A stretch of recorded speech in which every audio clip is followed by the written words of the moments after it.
Hot out there, and it seems there aren't enough cooling centers. Those are the findings of a new report put out by the city's Comptroller's office.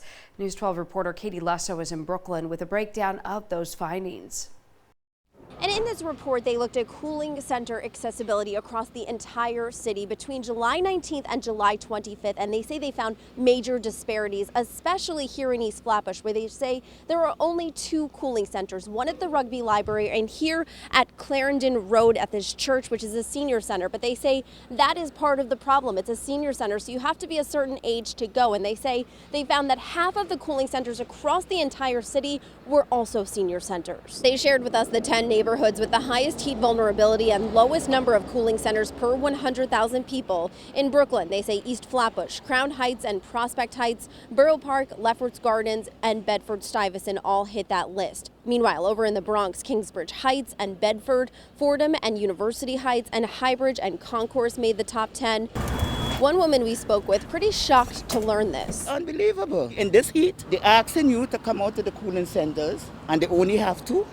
In East Flatbush. In East Flatbush?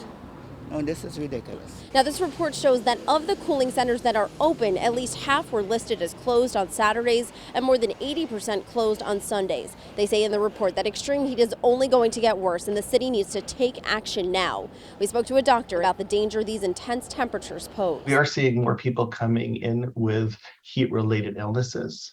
One important thing to keep in mind are people that have chronic medical conditions, that they're at increased risk a lot of times of having heat-related illness. So the city comptroller's office, they've made a number of recommendations, one of them being they are calling on the city to open more cooling centers, not only here in East Flatbush, but across the entire city.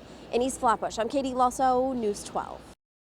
Katie, thank you. And we did reach out to the city's Office of Emergency Management on this matter. While they did not directly answer the concerns addressed in the report, they say they conduct extensive evaluations, saying in part, quote, "We want all communities to have equitable access to cooling centers, which is why we have a record number of cooling centers open this season."